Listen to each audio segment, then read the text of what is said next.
born into a privileged English household in 1882. Author Virginia Woolf was raised by free-thinking parents. She began writing as a young girl and published her first novel, The Voyage Out, in 1915.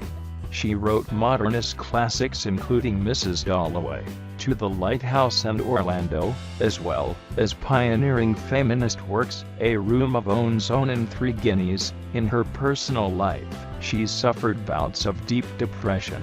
She committed suicide in 1941, at the age of 59.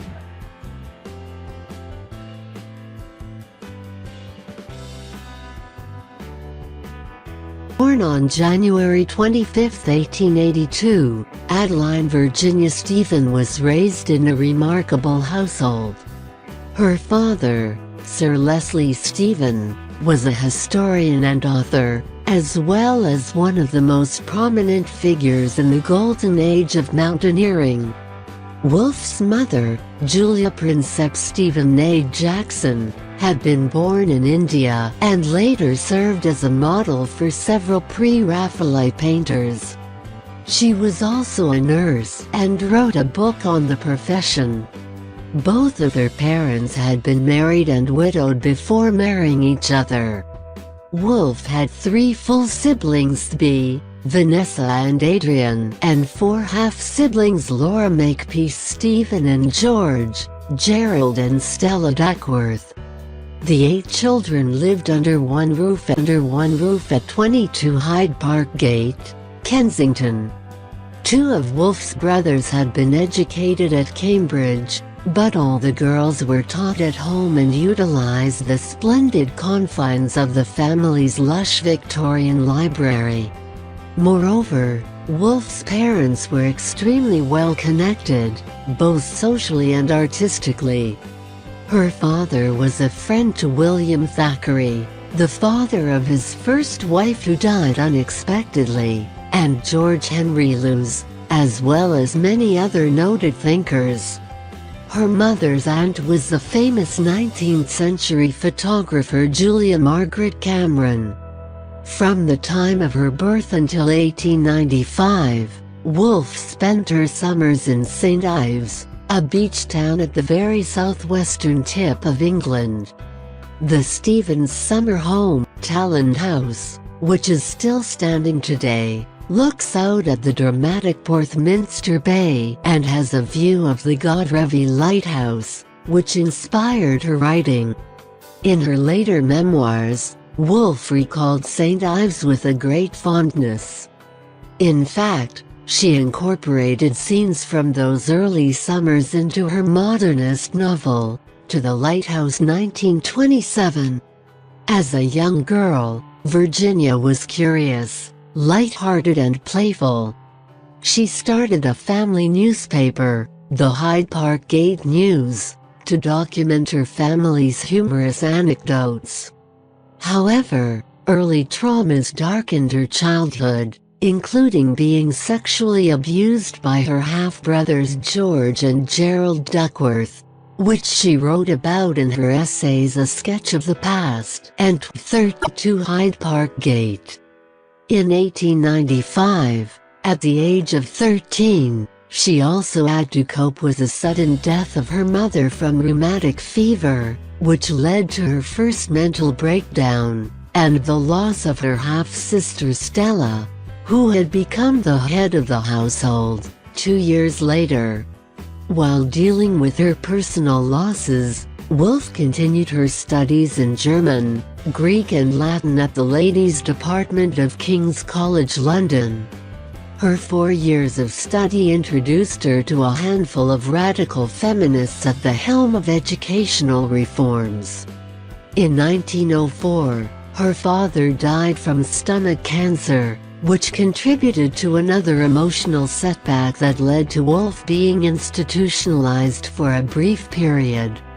Virginia Woolf's dance between literary and personal desolation would continue for the rest of her life. In 1905, she began writing professionally as a contributor for the Times literary supplement. A year later, Woolf's 26-year-old brother Thby died from typhoid fever after a family trip to Greece.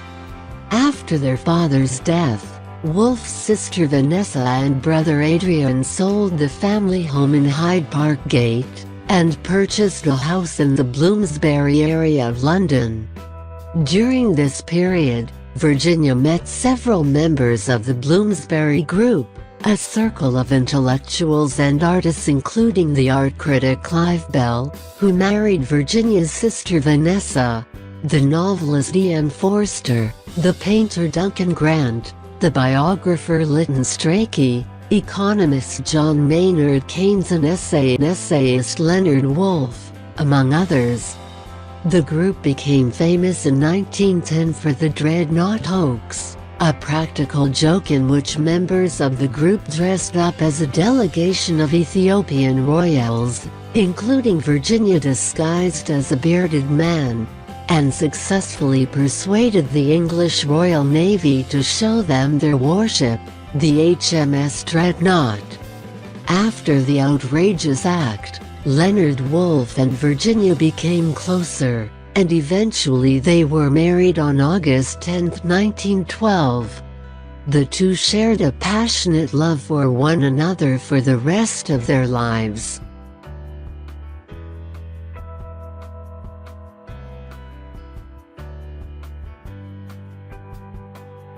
Several years before marrying Leonard, Virginia had begun working on her first novel. The original title was Millambrosia. After 9 years and innumerable drafts, it was released in 1915 as The Voyage Out. Woolf used the book to experiment with several literary tools, including compelling and unusual narrative perspectives, dream states and free association prose.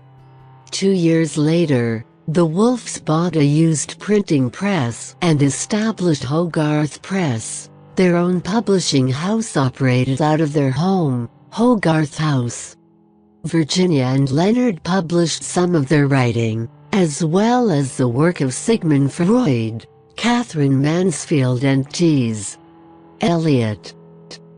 A year after the end of World War I, the Woolfs purchased Monk's House, a cottage in the village of Rodmill in 1919, and that same year Virginia published Night and Day, a novel set in Edwardian England. Her third novel Jacob's Room was published by Hogarth in 1922. Based on her brother Thby, it was considered a significant departure from her earlier novels with its modernist elements. That year, she met author, poet and landscape gardener Vida Sackville-West, the wife of English diplomat Harold Nicolson. Virginia and Vida began a friendship that developed into a romantic affair. Although their affair eventually ended, they remained friends until Virginia Woolf's death. In 1925, Woolf received rave reviews for Mrs. Dalloway, her fourth novel. The mesmerizing story interweaved interior monologues and raised issues of feminism, mental illness and homosexuality in post-World War I England. Mrs. Dalloway was adapted into a 1997 film, starring Vanessa Redgrave, and inspired The Hours, a 1998 novel by Michael Cunningham, and a 2002 film adaptation. Her 1928 novel, To the Lighthouse, was another critical success and considered revolutionary for its stream of consciousness storytelling. The modernist classic examines the subtext of human relationships through the lives of the Ramsay family as they vacation the Isle of Skye in Scotland. Woolf found a literary muse in Sackville-West, the inspiration for Woolf's 1928 novel Orlando, which follows an English nobleman who mysteriously becomes a woman at the age of 30 and lives on for over 3 centuries of English history. The novel was a breakthrough for Woolf, who received critical praise for the groundbreaking work, as well as a newfound level of popularity. In 1929, Woolf published A Room of One's Own, a feminist essay based on lectures she had given at women's colleges, in which she examines women's role in literature. In the work, she sets forth the idea that a woman must have money and a room of her own if she is to write fiction. Woolf published narrative boundaries in her next work, The Waves 1931, which she described as a play poem written in the voices of 6 different characters. Woolf published The Years, the final novel published in her lifetime in 1937, about a family's history over the course of a generation. The following year she published 3 Guineas, an essay which continued the feminist themes of A Room of One's Own and addressed fascism and war. Throughout her career, Woolf spoke regularly at colleges and universities, penned dramatic letters, wrote moving essays and self-published a long list of short stories. By her mid-40s, she had established herself as an intellectual, an innovative and influential writer and pioneering her ability to balance dream-like scenes with deeply tense plot lines earned her incredible respect from peers and the public alike. Despite her outward success, she continued to regularly suffer from debilitating bouts of depression and dramatic mood swings.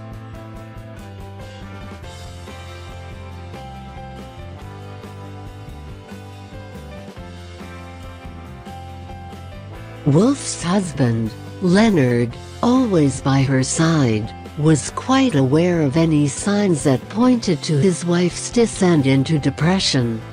He saw, as she was working on what would be her final manuscript, between the acts published posthumously in 1941, that she was sinking into deepening despair. At the time, World War II was raging on and the couple decided if England was invaded by Germany, they would commit suicide together, fearing that Leonard, who was Jewish, would be in particular danger. In 1940, the couple's London home was destroyed during the Blitz, the Germans' bombing of the city. Unable to cope with her despair, Woolf pulled on her overcoat, filled its pockets with stones, and walked into the river Ouse on March 28, 1941. As she waded into the water, the stream took her with it. The authorities found her body 3 weeks later. Leonard Woolf had her cremated and her remains were scattered at their home, Monk's House. Although her popularity decreased after World War II, Woolf's work resonated again with a new generation of readers during the feminist movement of the 1970s. Woolf remains one of the most influential authors of the 21st century,